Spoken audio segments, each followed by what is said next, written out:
não ter receio, ter vergonha, não. Ninguém vai se expor. Fica tranquilo. Vou preservar o direito de imagem, direito de resposta.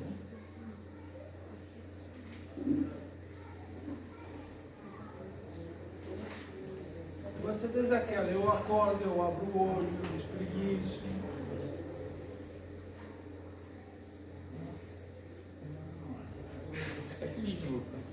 Para fazer uma... Escrever quais são as atividades corriqueiras que eu faço no dia a dia? no seu dia a dia, desde que você Desde eu acorda. acordar. Acordar até, vamos dizer assim, umas 19h30, quando a gente considera aí o horário.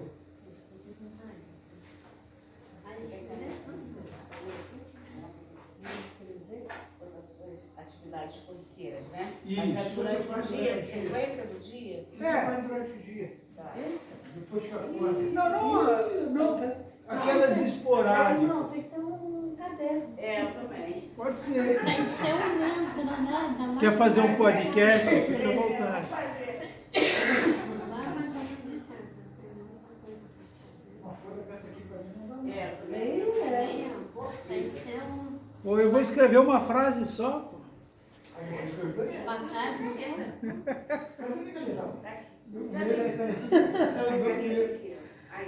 uma frase. Uma frase só para varona. a gente ainda bem que é só para escrever. Se Nem for para falar, o homem. se fosse para falar, a gente não ia conseguir, não. Deixa eu pegar alguma coisa para escrever. Ele vai escrever também, ó. Eu também tenho que escrever? Também, ó. Mas uma folha dessa não dá não. Não tem problema. Tem um bloco com 500 folhas lá. Só resumo.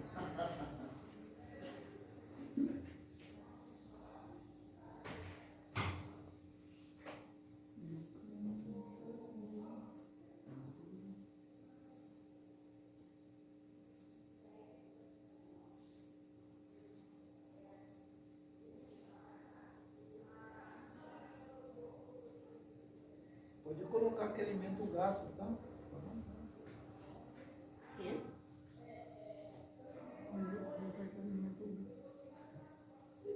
Nem que é lá o quintal, né?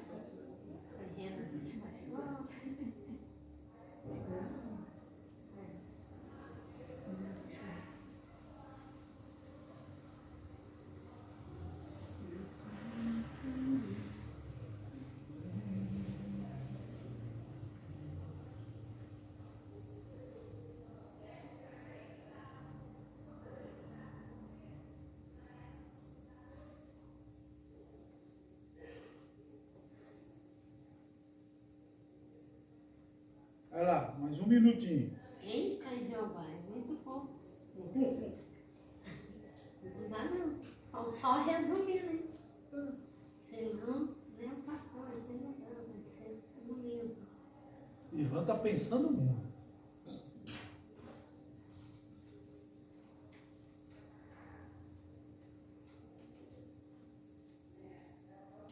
O Aire já escreve bem rápido, olha lá. Resumo.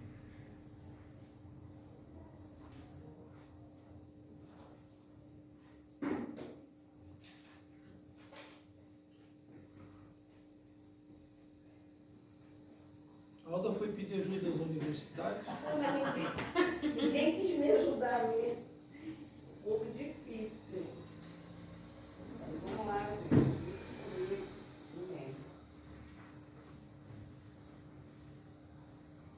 Deixa eu achar que eu vou ficar lá dentro também.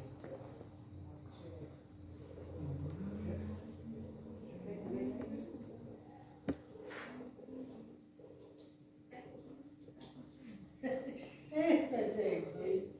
Mas já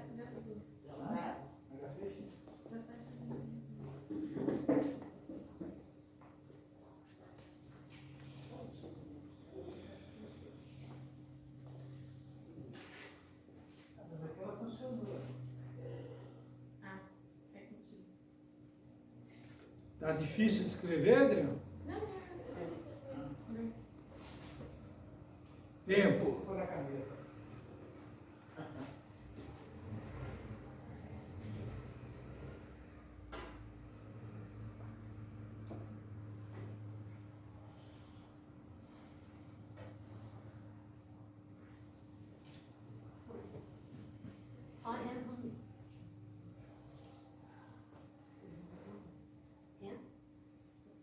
Podemos dar continuidade? Então vamos lá. Todo mundo escreveu as suas atividades corriqueiras, certo?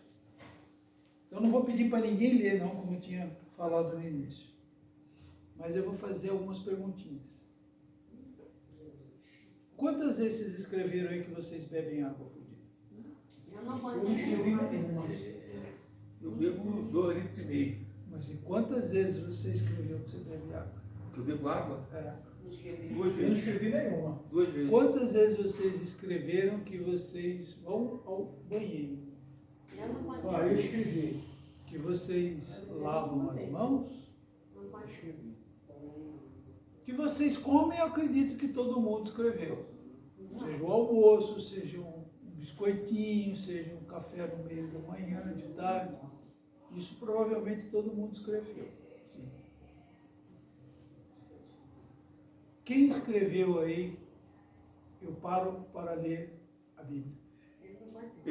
Eu botei a primeira coisa ao acordar, agradecer a Deus pela noite, tomar banho e sair ao trabalho. Foi o que eu coloquei. Eu coloquei a devocional de tal hora a tal hora. E coloquei que depois do almoço tiro um momento para poder estar numa passagem bíblica. Eu coloquei em todas as tarefas que eu faço em casa, está sempre orando. Sim. Eu faço as minhas orações também. Você lava uma louça, está orando. Você vai arrumar a casa, está orando. A próxima etapa desse exercício é a gente fazer uma conjectura. Se Deus fosse nos, vamos dizer assim, acompanhar, nos abençoar, nos proteger, vamos dizer assim, abençoar, em simplesmente aquilo em que a gente tem escrito na nossa rotina, eu teria condição de ter uma plenitude com Deus? A minha vida com Deus, baseado no que eu escrevi aqui na minha rotina, eu estaria deixando um tempo, eu estaria intensificando o meu relacionamento com Deus, buscando intimidade com Deus, com a palavra de Deus? Sem tirar um tempo para ele, é isso? Eu creio que sim. Pelo que eu escrevi, eu creio que sim. Isso é fundamental no nosso relacionamento com Cristo, no nosso caminhar cristão. Toda a analogia dessa aula, da disciplina cristã, ela faz um paralelo com esse texto áureo que a gente chamou aqui, de um desempenho de um atleta. Paulo usa muito bem nesse texto aqui, dos atletas que correm naqueles jogos que tinham lá na Grécia. Não são os Jogos Olímpicos, tá? Não façam essa correlação. Mas já faz parte da nossa conhecimento, nossa comparação, a disciplina de um atleta, ou a disciplina militar, por exemplo. A importância de termos disciplina. É importante na nossa vida? Sim. Com certeza. E por que é importante termos disciplina? Porque ela é que norteia o nosso caminho em tudo. Em Deus, no nosso emprego, com a nossa família, com o nosso lar. Na verdade, você precisa ter uma disciplina para poder ter o norte, eu penso assim. Até mesmo para evitar despender tempo, energia com coisas que não vão agregar valor dentro do nosso propósito. E aí é a primeira ponto em que a gente tem que analisar. Nós temos um objetivo, certo? Ninguém falou certo? Sim. Falei, sim. Então, a nossa disciplina, o nosso processo tem que estar de acordo com o nosso objetivo. Eu posso ter um objetivo principal, alguns secundários, mas no caminhar cristão, o nosso objetivo principal é a vida eterna, correto? Ou para alguém é diferente? Não. E aí eu tenho que ter a minha disciplina voltada nesse sentido. Se a gente pegar novamente o exemplo de um atleta,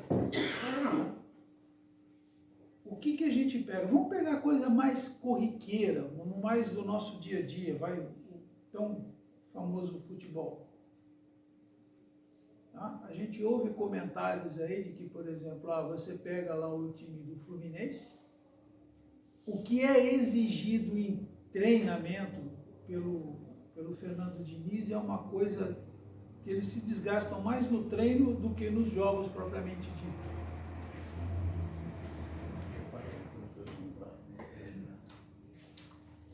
E já o comentário de quem está envolvido nesse meio de futebol é que justamente no Flamengo não se tem a mesma disciplina em treinamento. Verdade. Então, nesse exemplo que a gente está utilizando aqui, você vai ver jogadores de extrema capacidade, de extrema habilidade, que vão ter um desempenho bom acima da média durante um período. Mas e quantas vezes nós estamos acostumados a ver um time que não tem tantas fora de série assim, não tem tantos jogadores acima da média como tem um time A, B ou C.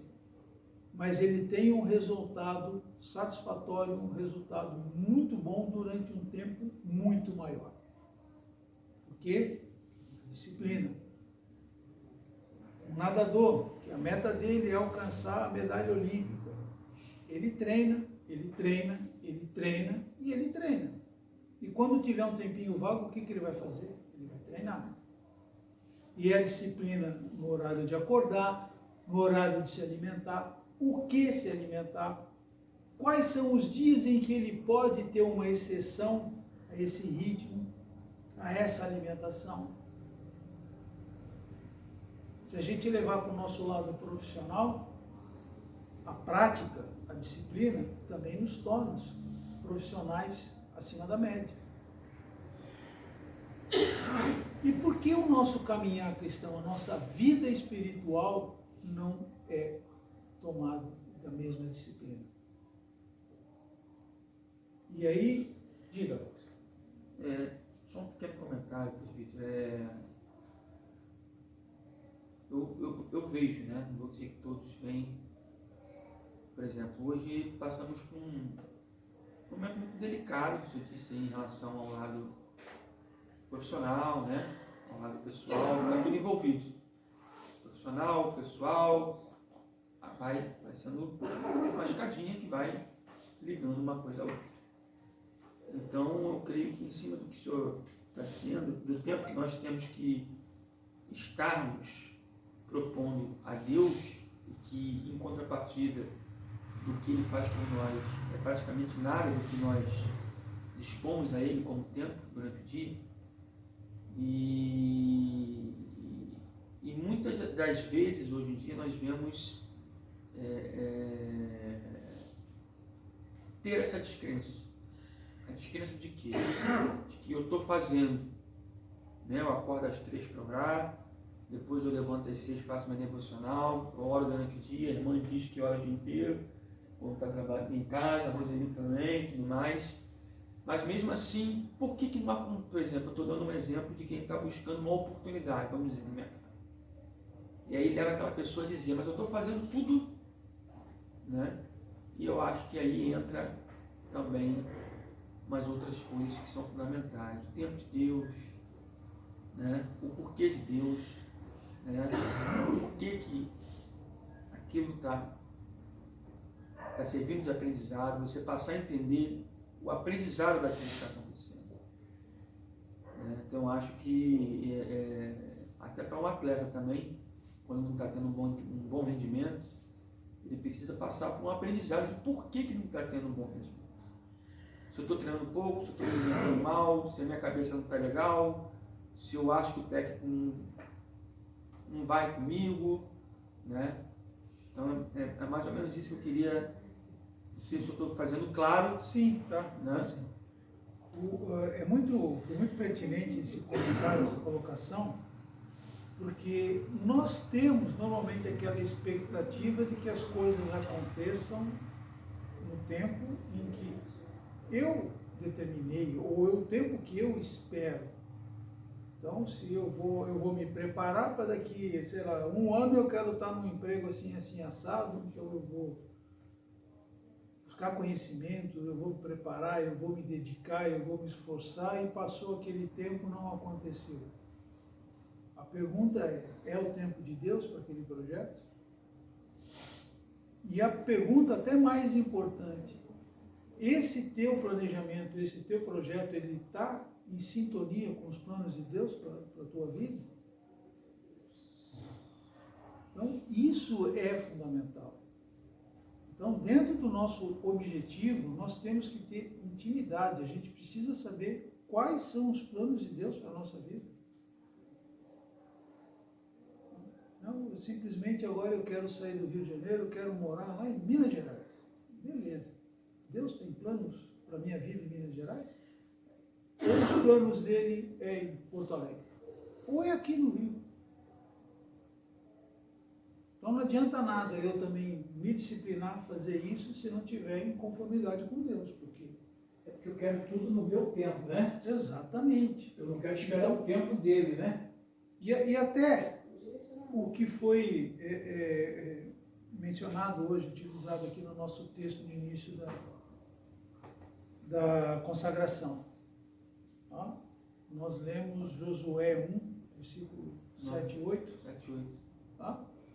Em que justamente falava lá de que Deus, falando para Josué, seja forte, tenha bom ânimo, seja corajoso, seja forte. Tá? Josué estava na frente do povo de Deus, ele acompanhou desde a saída do Egito, as pragas no Egito, abriu o Mar Vermelho, tirar a água de pedra, o maná, tudo. 40 anos sendo levado pela mão de Deus, vendo o relacionamento que Moisés tinha com o Senhor, ciente da promessa que vocês vão entrar na terra prometida. Mas Deus chega para ele e fala, aqui ó, é só você atravessar o rio e conquistar. Seja forte, seja corajoso, tem de bom ânimo. Se é promessa para a minha vida, por que eu tenho que ser forte e tenho que ter bom ânimo? Não é só eu estar ali na brecha? A nossa vida é assim. Haverão dificuldades. E às vezes as dificuldades serão maiores do que as benesses, as conquistas. Se a gente voltar a esse comparativo, então, de um corredor, de um atleta de alto nível, gente, ele vai trabalhar o seu físico, a sua alimentação, o seu tempo ali, ele contra ele se superando o tempo todo, tá? Para chegar no dia de uma prova, que dura o quê? Minutos? 56 segundos. O esforço em relação a colheita que ele faz. É totalmente desproporcional o esforço e a colheita. E normalmente o mundo tenta nos colocar a valorizar isso tudo aqui. E achar que isso tudo aqui é desnecessário. Que você está perdendo o seu tempo, você está sendo uma pessoa, vamos dizer assim, inútil. Ao invés de você aproveitar o teu tempo com coisa que te dê prazer, com coisa que te traga benefícios, você está desperdiçando. Tá? E o nosso caminhar cristão é muito nesse sentido. Tá? Então, e até para, vamos dizer assim, sair um pouco dessa questão da disciplina, do atleta, o atleta ele está numa corrida, ele está competindo com 8 ali, vamos falar uma corrida de 100 metros, é ele contra 7, e para ele vencer, ele tem que ser superior aos outros 7. No nosso caminhar cristão, tá, eu não preciso superar a pessoa que está do meu lado. Eu não estou em confronto, eu não estou em disputa com os meus irmãos. Quem eu tenho que superar são as minhas dificuldades, os meus receios, o nosso inimigo. Mas os meus irmãos, se eu chegar nessa corrida em primeiro, em segundo ou em oitavo, a vitória é chegar, não a posição que eu chego. Eu não preciso ser o melhor dos 8. E se eu for o oitavo, não significa que eu seja pior do que os outros. Mas o fato de eu estar ali e chegar, essa é a vitória. A medalha de ouro, ou como eles corriam naquela época por um ramo de oliveira, aquilo perece. Já o nosso galardão é a vida eterna. Diga, Ivan. Acho que o atleta ele não só se prepara fisicamente, né, como treino e coisa, mas ele tem que estar com a mente preparado. Porque às vezes demora bastante tempo treinando, mas a mente não foi. Chega na hora da corrida e a mente que não funcionou. A mente não está boa, um erro, questão de um segundo, a pessoa acaba perdendo a Pressão psicológica, o meu alimentar. Na véspera da competição, eu tenho que ter uma alimentação específica. Acho que até o emocional. Emocional. É o emocional. Então, não só hoje, mas nas próximas 2 aulas, nós vamos falar muito de disciplina espiritual. Tá? Como eu disse, não é uma guerra, uma disputa contra o meu irmão, mas sim contra as batalhas espirituais que o pastor falou aqui na pregação. Tá?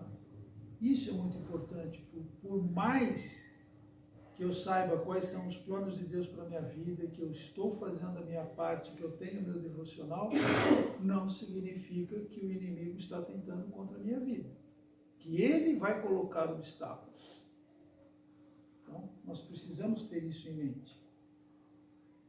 E disciplina também, ela está muito atrelado à questão de, não só de eu ter um método, de eu ter uma rotina, mas de educação. Quantas e quantas vezes a gente aprendeu, a gente sofreu a questão de ser disciplinado pelos pais. Aí eu vou olhar para cá para não ficar me encarando, não. A gente disciplina um filho, a gente faz umas palmadinhas, umas varinhas de marmelo, né? Uma chinelada, né? E a gente fala, estou fazendo isso para o teu bem. A de goiaba é ardida. A de goiaba é ardida. E eu apanhei com ferro, com aquele fio de ferro de passar roupa, meu Deus.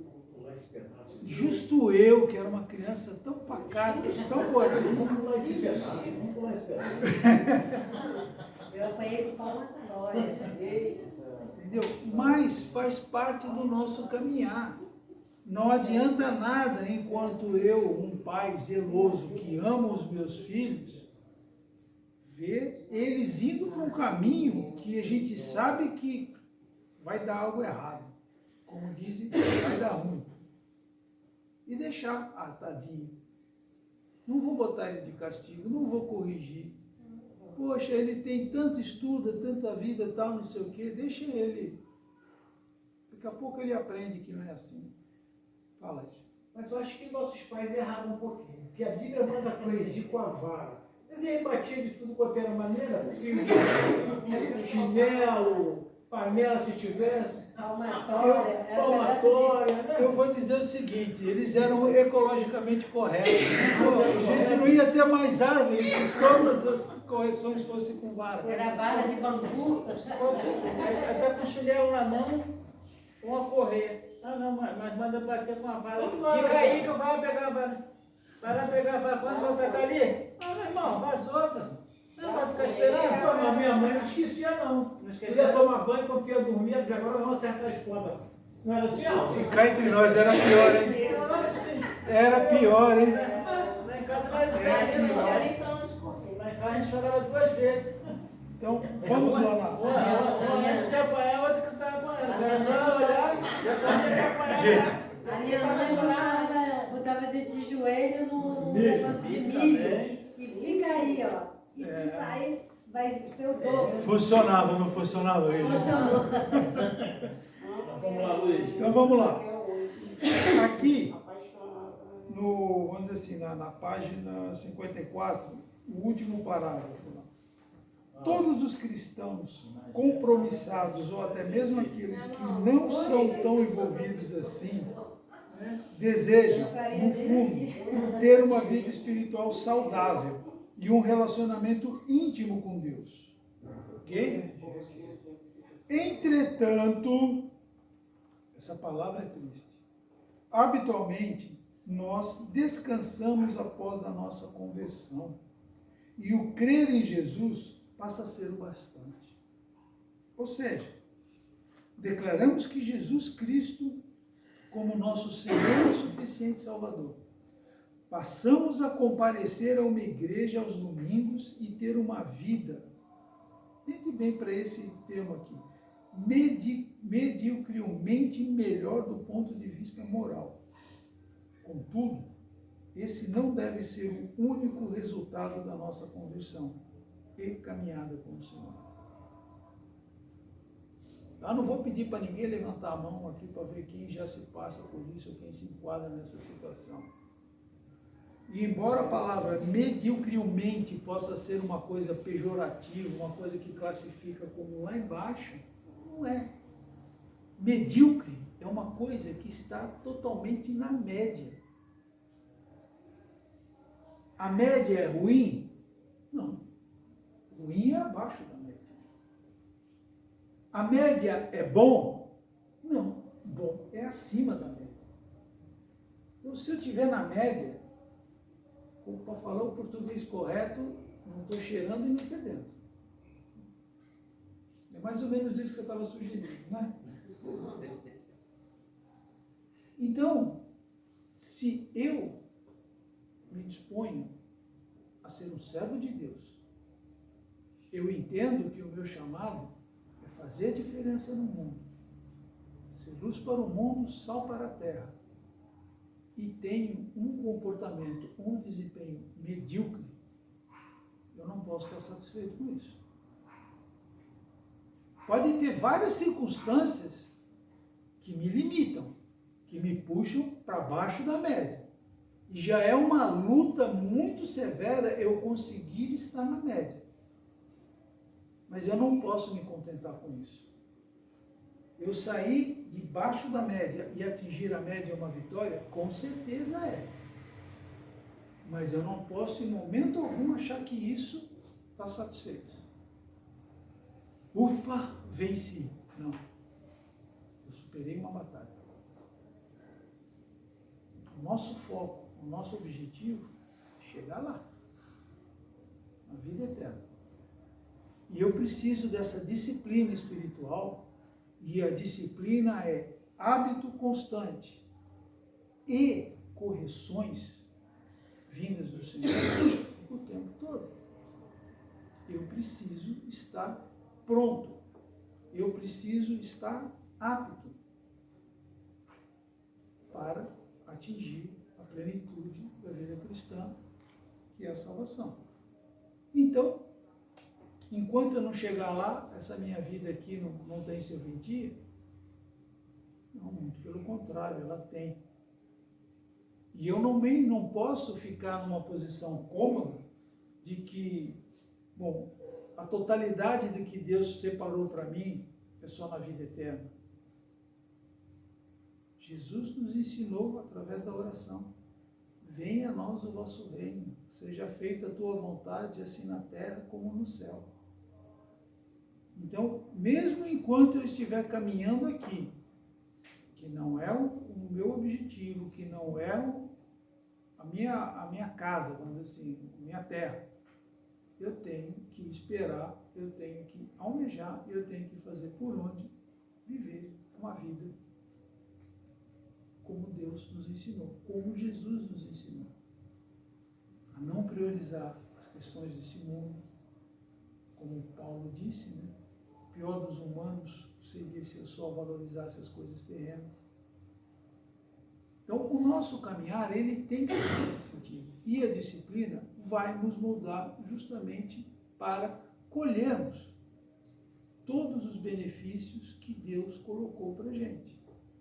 Ele quer que a gente tenha vida e vida em abundância.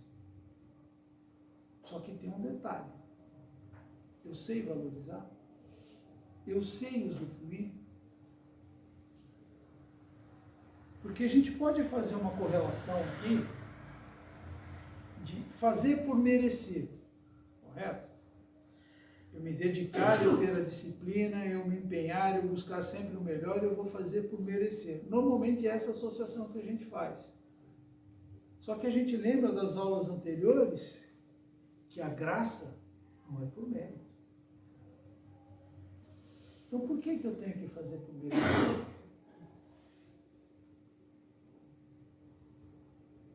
Alguém? Tempo, 30 segundos, vamos lá.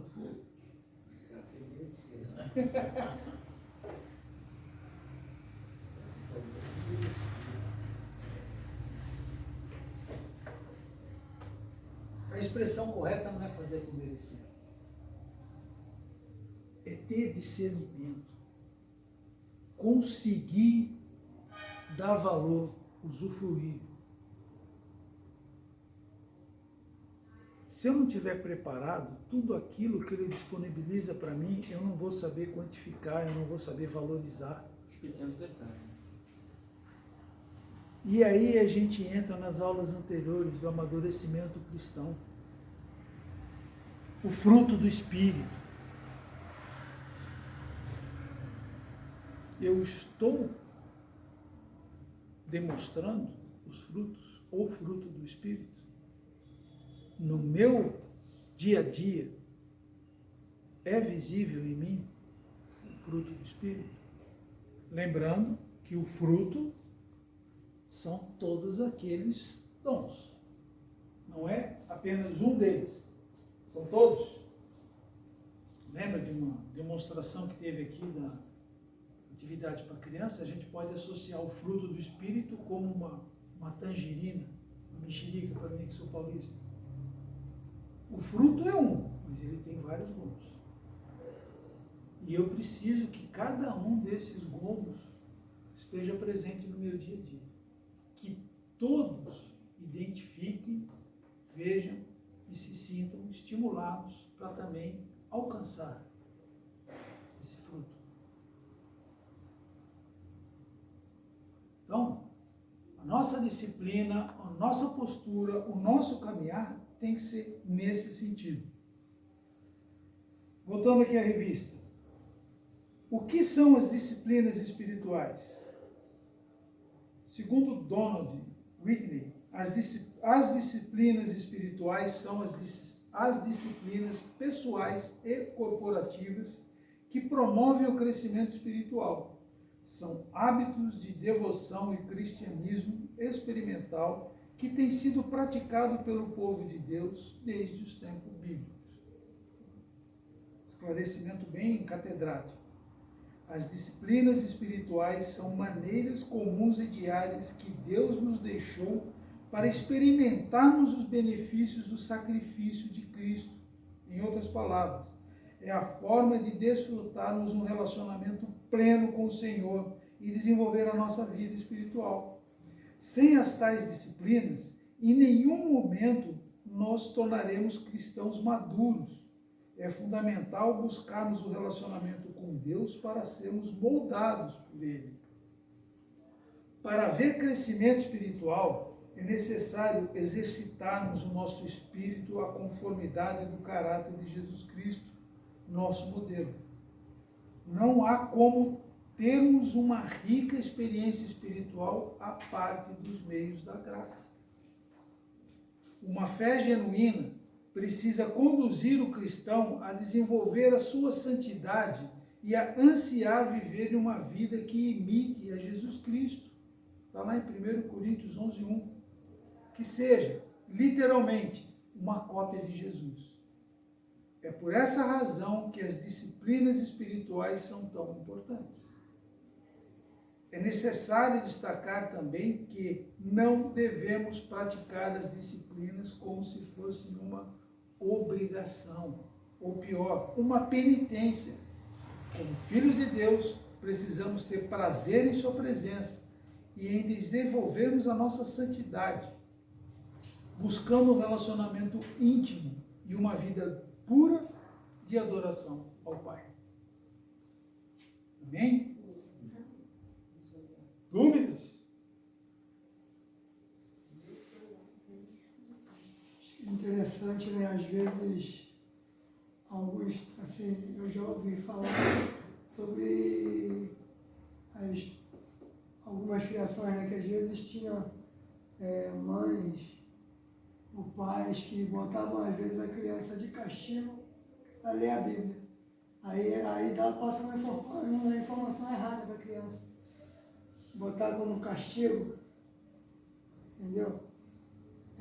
Eu não me lembro de que foi que aconteceu, mas eu lembro que foi posto uma situação de castigo, não sei o que a criança fez. Eu acho que passou uma informação errada, né?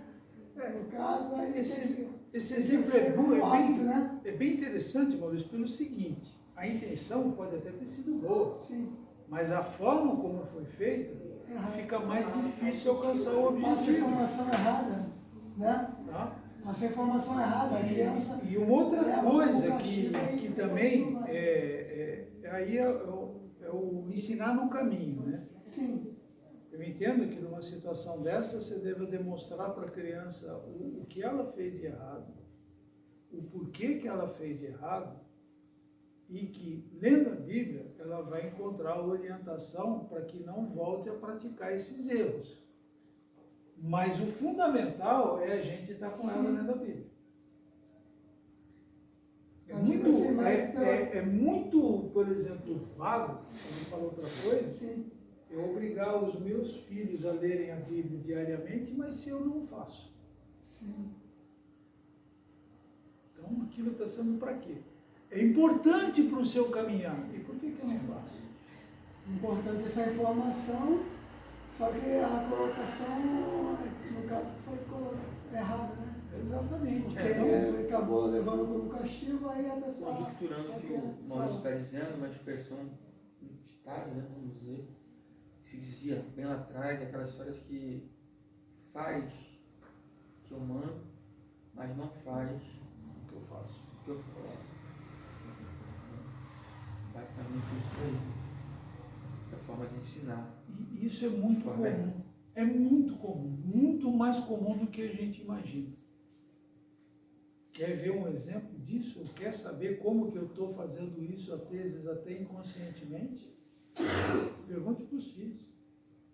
Né, menina? Eu estou fazendo isso? Eles é que vão poder dizer. O pastor Ederson falava aqui com muita propriedade: você quer saber de uma pessoa como é que ela é? Pergunte para a esposa, pergunte para os filhos. Porque é muito comum eu demonstrar um comportamento aqui no meu trabalho e na minha casa não ser bem diferente. Quantos e quantos exemplos a gente já ouviu falar de que na igreja fulano é um primor e em casa é uma lástima? Tá? Não precisa citar nome, mas com certeza vocês vão lembrar de alguém na trajetória de vida de vocês que teve essa referência. Então, o importante é a gente termos entendimento. Tá? Não estamos fazendo isso só para cumprir tabela, como um castigo, como uma penitência.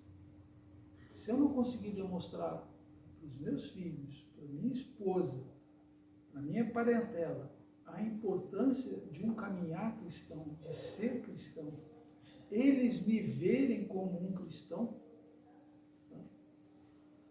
não estou atingindo o objetivo.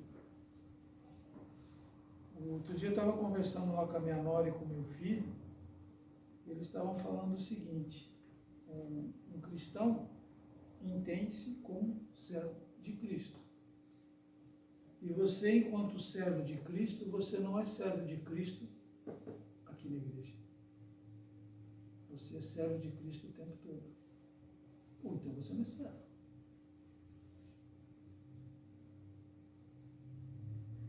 Tem momentos que nos tiram a santidade. A gente estava conversando há pouco, mas tem. E o que não vai faltar no nosso caminhar são esses momentos. Agora, o que a gente precisa fazer? Enfrentar. E eu tenho essa dificuldade. Acredito que a maioria também deva ter passado por esses momentos. Se já conseguiu superar, não volte atrás. Mas tem que ser nosso objetivo. Das características do fruto cristão, não, fruto espiritual, é a mansidão. E a mansidão é tão pouco valorizada nos dias de hoje. Aliás, ela não é considerada uma virtude.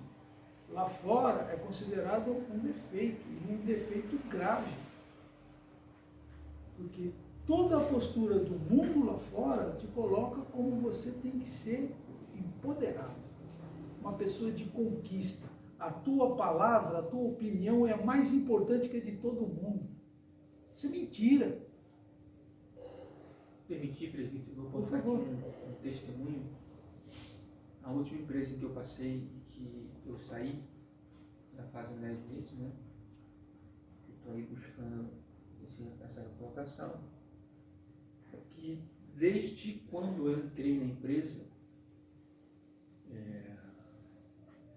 eu sempre demonstrei que eu era cristão.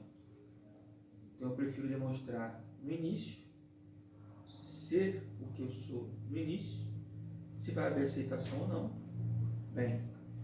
Se não, também bem. Mas tem que agir um respeito, tem que haver um respeito, né? E com relação a isso que você disse, nós vemos muito isso também no ambiente corporativo hoje, onde quem é manso, quem tem a mansidão, as pessoas te confundem como está depressivo, está passando por algum problema, não sorri, não está engajado, não está engajado com a equipe, com o time, né? Mas o time inteiro que você participa, além de repente não ter cristãos, são palavras ou são conversas que você não se sente à vontade de interagir. É lógico que você não vai se calar, em algum momento você vai falar uma coisa, vai rir, mas você não vai estar o tempo todo engajado no teu time. E, infelizmente hoje isso é algo muito relevante, algo muito preocupante até, porque você é visto como, né, como uma pessoa que não vai somar em nada. Infelizmente, você não soma em nada. Cristão, calado o tempo todo, não fala nada. Quando abre a boca, alguma coisa fala da Bíblia, fala de Deus, tudo mais, não. Entendeu? Então, assim, me veio agora na cabeça aí, isso é uma coisa que acontece muito. Sim, acontece mesmo.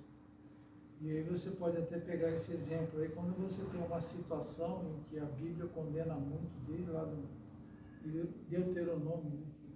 Deus detesta a balança fraudada, né? Os pesos corrompidos. Quando no desempenho da tua atividade profissional, você é induzido, é orientado a fazer alguma coisa para tirar proveito próprio em detrimento do outro, do próximo passo da cadeia. Né? Quantas e quantas vezes isso acontece? Então, se eu estou vendendo 1 quilo de alguma coisa, se eu colocar só 900 gramas, quem está comprando não vai perceber tanta diferença, mas depois de 100 pessoas, eu tive um ganho maravilhoso, mas é um ganho desonesto. Essa questão aí que foi colocada aí, até muitos até dizem, né, que a pessoa às vezes é chamada até de um crente camaleão, né, que é questão, como o senhor falou, dentro da igreja, a pessoa se faz de uma forma um santo, né? Aí lá fora, aí a pessoa começa a se moldar com as coisas lá de fora, né? Aí até tua questão aí, né?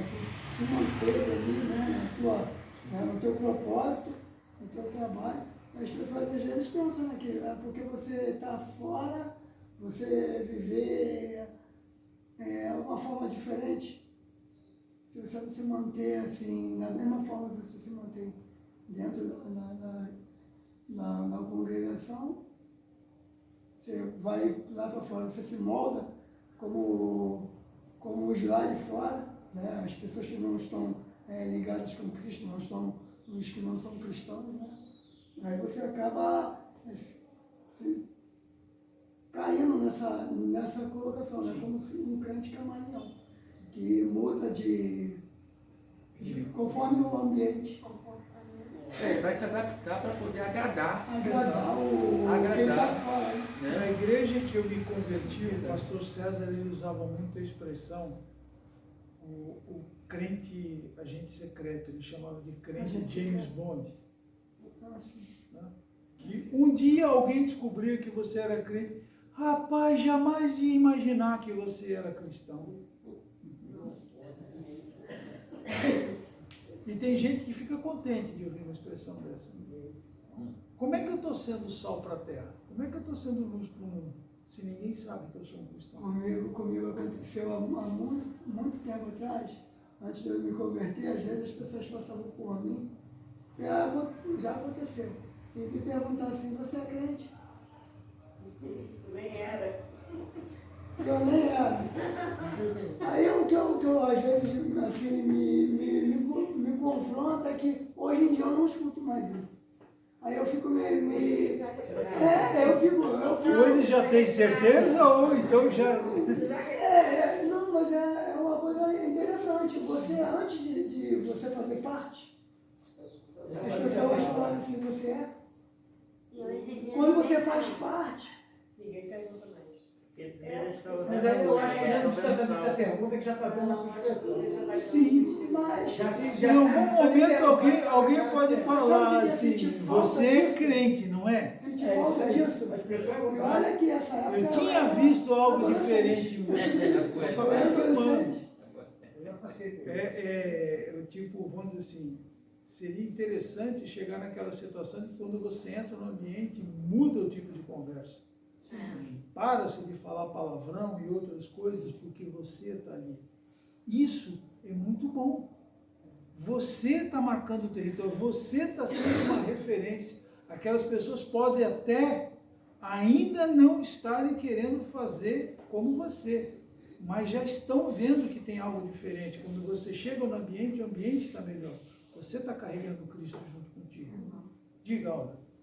Eu trabalhei quase 10 anos com uma doutora e ela dividiu o trabalho dela em 2 consultórios, né? Taquara e Bento Ribeiro. E ela lá em Bento Ribeiro tinha a secretária dela e aqui eu trabalhava com ela. E era muito interessante, porque aqui a gente trabalhava 3 vezes na semana. E ela vinha com aquela bagagem dela toda de trabalho, que era uma dentista cheia de coisas, e ela entrava na sala onde ela estava ali, ela deixava as coisas e falava assim, ai, hoje é dia de paz. Aí ia dizer, oh, dia de paz, você está aqui, sei que você vai estar orando, essas coisas. E era uma pessoa que xingava, falava 2 palavras, 10 palavrão. Muito palavrão. Mas era o dia inteiro. Falava, desculpa, e estava fazendo alguma coisa, falava palavrão. Ai, Alda, desculpa. Ai, Alda, desculpa. Mas é 2007, né, Alda? Por isso que ela já ela esgotava o dia dela em 2007. Espera aí, agora desculpa. Não, mas é assim, de falar assim, de ter paz, de conflitos de cliente, conflitos de paciente, conflitos de situações dentro do trabalho. Ela tinha muitos conflitos. Ela tinha um trabalho, né? Onde o marido influenciava, a filha influenciava. Não tinha paz, na verdade. Era muito sem paz, muito. Eu ficava correndo para ir para casa, e ela dizia assim, você está correndo para ir para casa? Meu Deus do céu! Aldo, vou começar o meu suplício agora. Ela me dava calma, me deixava até aqui, e falava assim, ai meu Deus, agora eu tenho que muito impressionada, você querer ir para casa. Lá em casa, Deus que me perdoe, Jorge está lá. Minha filha está lá, meu Deus! Era assim. Ela ia para casa, era um lugar horrível. A gente teve uma questão jurídica, porque quando eu quis sair, ela não quis que eu saísse, a gente descobriu que minha carteira não estava assinada, foi uma coisa muito ruim. E a gente ficou num clima muito ruim, porque o marido dela veio como jurídico dela. E ele, entendeu? A questão de ser crente para ele era insuportável, porque ele era um ateu. Então, isso criou uma situação muito ruim. Eu e a minha mãe íamos juntos na justiça. Tinha que ir com a minha mãe, porque, né? O eu da gente se revela nas horas que você se aborrece. Mas quando a gente foi para finalizar, minha mãe foi comigo numa último embate que a gente teve com a justiça. A minha mãe foi comigo e a minha mãe foi falando para mim. O que ela sugeriu você aceita? Ele acaba com isso. Porque aquilo estava me consumindo, porque eu estava muito triste, porque eu ajudei muito ela. Entendeu? Ela trabalhava 2 vezes, 3 vezes na semana onde a gente trabalhava, mas eu ficava ali todos os dias, com pessoas que ela alugava, e pegava os pagamentos dela, quando ela brigava com o marido e ia embora para a Bahia, ficava lá 2 semanas, eu recebia o dinheiro dela, mandava para ela. Entendeu? Era muita responsabilidade que eu estava. Aí chegamos lá, sentamos, e assim, foi muito de Deus isso da minha vida.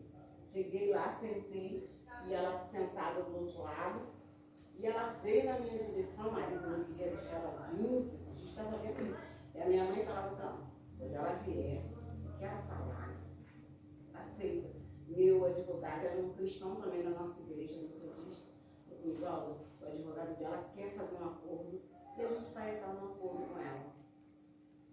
Gente, muito menos do que eu merecia, mas amém. Aí minha mãe, ela veio na minha direção e a minha mãe falou, deixa ela falar. Quando ela veio, ela falou, olha, eu preciso pedir perdão. Eu estou com uma questão jurídica muito grande, porque o marido dela não deixava ela pagar o condomínio, que era muito caro, mas eu pagava escondido na justiça.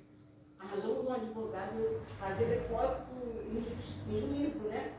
Eu ia lá, depositava o dinheiro, sabe? Ficava dando jeitos para que ela não tivesse situações quando ela entrasse lá dentro do trabalho.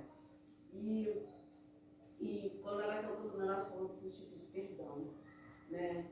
Jorge faz aquelas situações jurídicas, hoje eu estou com uma dívida de quase 10 mil, porque eu tenho toda a situação jurídica do condomínio, perdeu a sala dela em Bento Ribeiro, muitas situações. Ela sentou ali e falou, eu tive amigos sentados no lugar onde você esteve, eu tive muitas pessoas sentadas no lugar onde você esteve, mas essas pessoas não foram minhas amigas, essas pessoas me destruíram. Minha família foi os primeiros a me destruir. E sentou ali, ela estava realmente muito arrasada. Eu tenho uma pessoa que é parente da Elaine e ela falou comigo, botou ela na justiça, muitos botaram ela na justiça. Aí a gente entende que a gente faz uma diferença, e eu vou dizer para vocês, eu nunca preguei para ela. Por quê? Porque eu sei que ela via o que Deus fazia na minha vida. Entendeu? Assim, convites de coisas de igreja, de chá, essas coisas. Nada disso ela podia participar, porque o marido dela, ele era um ateu, e ele simplesmente não deixava, e ela simplesmente se colocava naquela posição. Né? Ela era a provedora daquela casa, mas ela se colocou naquela posição. Mas o que eu quero dizer para vocês é porque assim, Deus nos representa, Deus nos representa. E ela chegou ali, fez uma coisa, minha mãe negociou, minha mãe, né, com mais de 70 e poucos anos, minha mãe foi, começou, falou com o advogado dela, ajustou, e a gente recebeu aquilo. Mas eu sei, eu vejo ela passar na minha porta, sempre passa na minha porta, porque é ali onde eu trabalho, né, passa, você vê a minha porta ali, e pela misericórdia de Deus, ela tem visto eu desde que saí de lá naquela porta. Aquele pouquinho de sangue que me permitiu estar, mas ela tem visto que eu estou ali.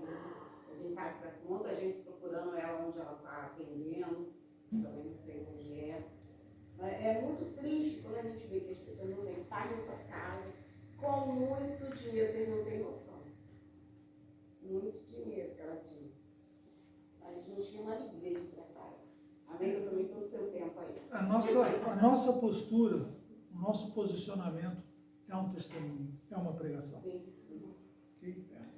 Continuando. 2. Qual é o objetivo das disciplinas espirituais?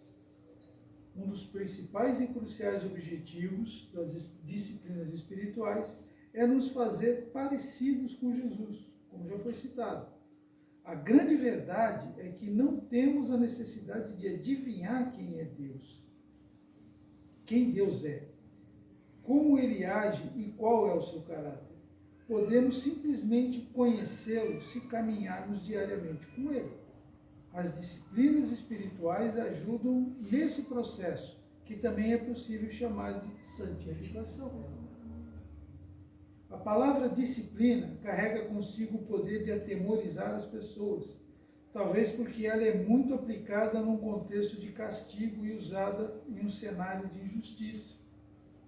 Citando o caso análogo da minha infância, quando eu levava palmadas, as famosas surras, era natural ouvir os meus pais dizendo: estou te disciplinando porque eu amo e não quero ver você sofrendo.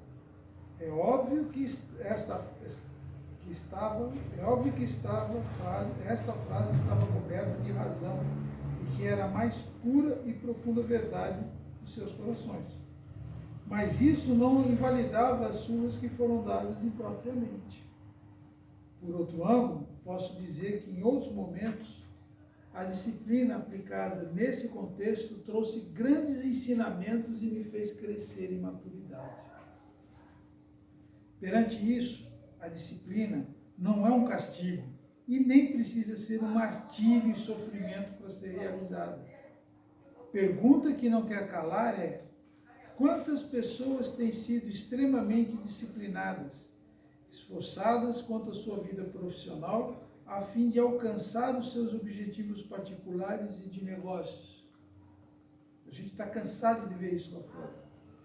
Por qual razão grande parcela dos cristãos encontram gigantesca dificuldade para se esmerar em sua vida com Deus? A resposta é simples. Existe uma guerra obstinada entre o espírito e a carne. E as disciplinas espirituais são um meio da graça que o Senhor nos deixou para crescermos em nosso relacionamento com Ele e batalharmos nessa luta. É importante compreender que as disciplinas são parte de um processo maior de formação espiritual. Possivelmente, o adjetivo espiritual faz você pensar em coisas bem distantes da realidade atual, como o céu e a vida eterna que ainda virão. No entanto, a formação aqui apresentada recebe o nome espiritual por envolver um aprendizado específico, o qual é sermos guiados pelo Espírito de Deus e discernirmos a sua voz. Aqui merece um especial destaque. A gente tem dado atenção ao que o Espírito Santo nos fala, nos mostra, nos estimula, nos repreende. E olha que a orientação, a disciplina, a repreensão do Espírito Santo pode vir por várias formas. De ouvirmos propriamente dito a sua voz, a sentirmos o que ele está querendo colocar no nosso coração, ou usando um profeta, um enviado, um mensageiro de Deus. Então, esse é um exercício que nós devemos praticar. Intimidade com o Espírito Santo de Deus. É fundamental. Sabe, quantas e quantas vezes a gente está numa situação em que há um impasse, há uma dificuldade, se a gente simplesmente parar para meditar, pedir orientação a Deus, a gente vai ver que aquilo não é tão complicado quanto a gente estava imaginando. Não era realmente um impasse, mas é sim uma questão de que esse é o lado que você tem que seguir. Ou, em outras palavras, não confiar tanto na minha capacidade. Não que eu não seja. Deus nos fez capaz. Mas todo o nosso talento, toda a nossa aptidão, todos os dons que Ele nos disponibilizou, tá, terão muito mais serventia, terão muito mais efeito, muito mais resultado, se a gente estiver em sintonia com o Espírito Santo. Correto?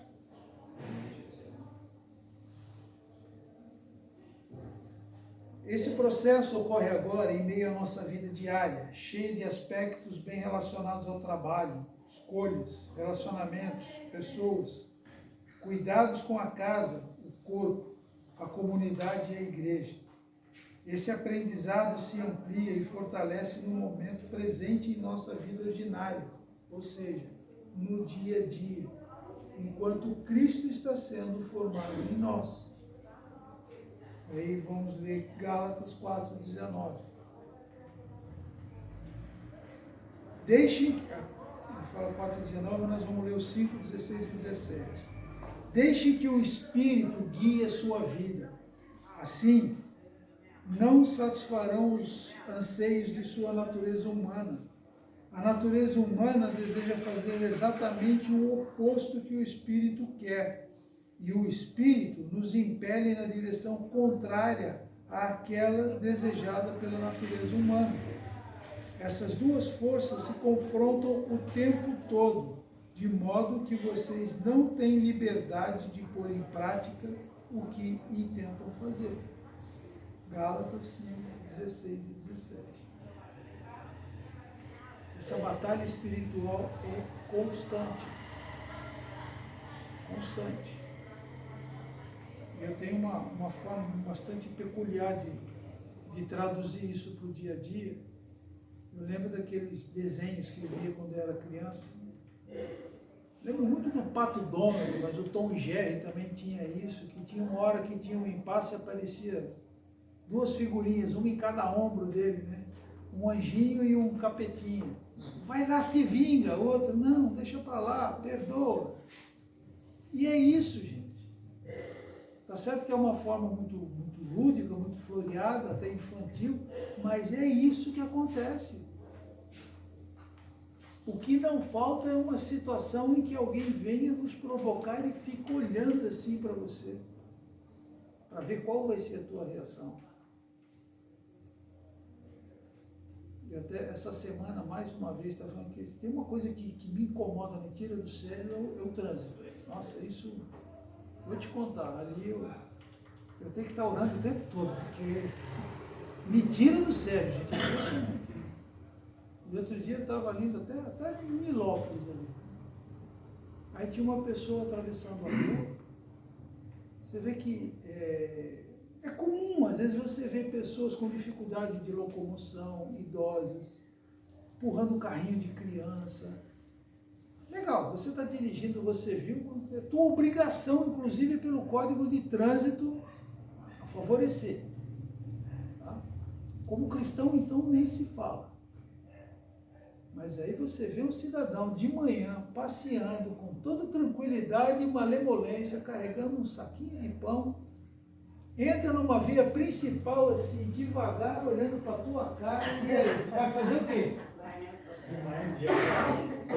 7h pouca da manhã, saindo trabalhar, você enfrentar um negócio desse. Deus te abençoe, meu irmão. Come esse pãozinho aí com muita propriedade, que foi o Senhor que lhe deu. Mas é impressionante, gente. É impressionante. E isso é só um exemplo que serve aqui até de uma forma didática. Mas quantas e quantas coisas? Eu costumo falar, acho que a parte mais difícil da nossa caminhada cristã é dentro de casa. É uma coisa que eu peço para um filho que ele não faz, que ele está sabendo a minha necessidade, a urgência de fazer isso, mas a prioridade dele é outra. Mas nem para falar, pai, posso fazer daqui a meia hora? Não, simplesmente deixa de lado. Ou então você numa urgência, tua esposa com outra, daqui a pouco vem uma situação em que um começa a acusar o outro de que não estão se ajudando. E simplesmente não é um pedido de ajuda. são usadas palavras que colocam um contra o outro. Então essa batalha espiritual, ela está nos momentos mais delicados, mais diversos e mais simples do nosso dia a dia. A gente tem que tomar cuidado. A gente tem que demonstrar o agir de Cristo. Eu costumo falar o seguinte, cara, a passagem lá de Jesus pregando para aquela samaritana no poço, ao meio-dia.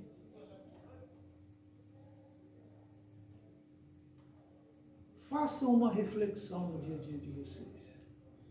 Se fossem vocês que conhecessem o passado daquela mulher, eu ia falar da água que mata a sede, do mesmo jeito que Jesus falou? Ou ia julgar e ia condenar? Você ama isso, você ama aquilo. Você está vindo aqui ao meio-dia pegar água porque você sabe que você não vai encontrar ninguém, porque você não tem caráter, você não tem coragem. Quantas e quantas vezes a gente fez algo parecido por muito menos?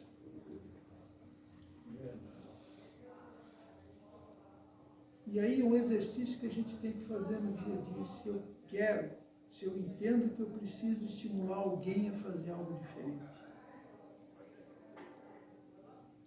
Palavras doces, palavras de estímulo, de encorajamento, vão surtir muito mais efeito do que eu tentar desqualificar a pessoa, a prática daquela pessoa.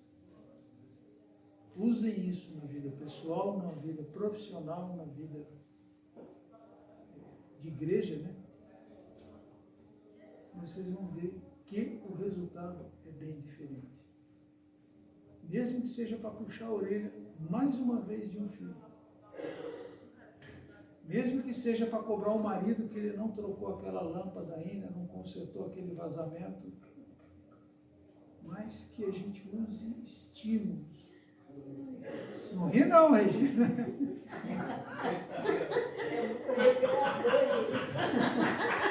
Mas é, gente. É coisa que a gente mais está acostumado a ouvir. Quando você está falando...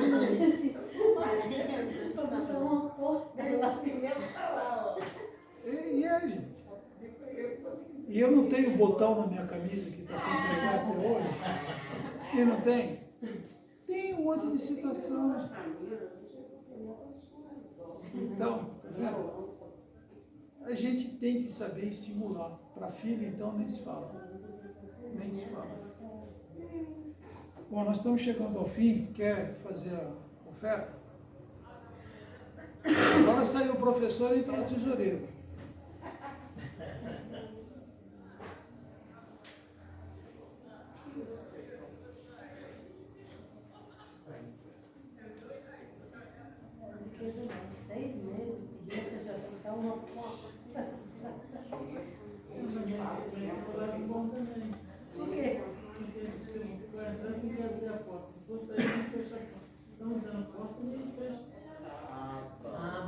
Mas na minha casa fica desprotegida, só que faltou na frente. Tem a palavra. A porta da casa, não Bom, tem? vamos agradecer a Deus pela...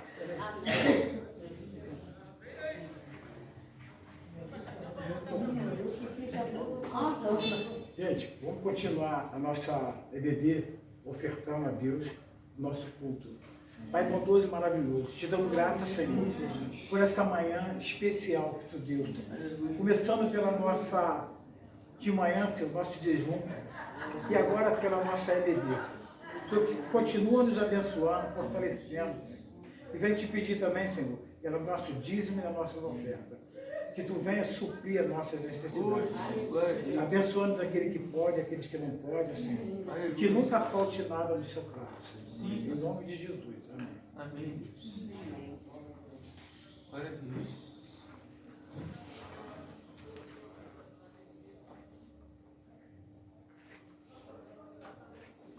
Continuando aqui. Para tal propósito, precisamos ser formados na escola de Jesus, onde Ele nos ilumina e nos instrui a viver como Ele viveu. E na medida em que aprendemos a viver pelo Espírito, vamos poder seguir a direção do Espírito em todas as áreas de nossa vida presente. Nesta ocasião, as disciplinas são os exercícios nessa escola que vão nos contribuir nesse treinamento, que é realizado e conduzido pelo próprio Deus ao longo do tempo de nossa vida. Você pode chamar as atividades de disciplinas espirituais, mas eu prefiro chamá-las de exercícios de treinamentos para a alma. James Bryan Smith. Dúvidas, comentários? Pratiquemos. O Ivan está pensativo. Lembrou de um vazamento que não corrigiu. Fala, Isso foi no profundo do Ivan, que já tem que está procurando alguma lâmpada queimada que eu não coloquei lá. Quem é que sabe? Procurando a porta para fechar, mas não tem porta. Tem isso também. Vamos à conclusão. Disciplinas espirituais são meios de desenvolver nossa espiritualidade e profundidade no nosso relacionamento com Deus. Elas nos ajudam a compreender mais quem Deus é e como podemos nos aprofundar no relacionamento com Ele no nosso dia a dia. Amém? Encerramos essa nossa aula. Na próxima semana, aula 11, a praxis das disciplinas espirituais. Aula 12, prática nas disciplinas espirituais. Das e nas. Então, disciplinas espirituais, nós teremos pelo menos 3 aulas abordando esse tema. Então, para vocês verem a relevância, a importância de termos, praticarmos e buscarmos as disciplinas espirituais. Ok? Você pode encerrar, tá? Os pastores foram numa missão, eles foram fazer algumas visitas. E aí ele pediu para que a gente fizesse a condução da aula e o encerramento. Então, saiba que estão trabalhando o tempo todo, ok? Então, vamos orar, agradecer? Senhor, somos gratos, Pai, por esses momentos em que o Senhor nos proporcionou aqui na Tua casa, desde a consagração logo cedo, Pai, esse café da manhã forte e essa aula abençoada que o Senhor nos proporcionou. Pai, que cada momento, Pai, na Tua presença possa ser, Pai, tão fundamental, Pai, tão rico de experiências e aprendizado, Pai, como foram esses momentos que nós estivemos aqui. Amém. Pai, que a gente possa realmente entender o nosso papel, a nossa função e buscarmos, Pai, nos aprimorar, buscarmos, Pai, intimidade contigo, Senhor. Sermos uma referência nesse mundo tão conturbado, Pai, tão egoísta, tão degladiador que está, Pai, tão de valores tão distorcidos, Pai. Pai, nós entendemos e nós esperamos, Pai, que o Teu agir se faça presente aqui nessa terra, e não só na eternidade. Que a gente possa, Pai, usufruir e ver cada vez mais pessoas se aproximando de Ti, usufruindo de tudo aquilo que o Senhor disponibilizou, abrindo mão desses conceitos mundiais, globais, mundanos, e que os Teus valores, Pai, possam realmente ser a diferença do Teu povo, que venha prosperar cada dia mais e mais. Pai, é o que te pedimos e já te agradecemos em nome do Santo Filho, Jesus. Amém. Amém. Muito obrigado. Benção. Ó, esperando a benção. Essa é a pastora, eu acho. Essa é a pastora. Recebamos a bênção. Que o grande amor de Deus, a paz consoladora do nosso Senhor Jesus Cristo, e as doces consolações do Espírito Santo sejam com cada um dos teus filhos, não só aqui os presentes, não só hoje, mas para todos sempre. Amém. Até aqui nos Ajudou o Senhor. Grandes coisas faz o Senhor por nós. E Por isso estamos alegres. É tempo de Crescer. Melhor que o ter, só o céu. e de paz. 18 horas, todos aqui. Amém.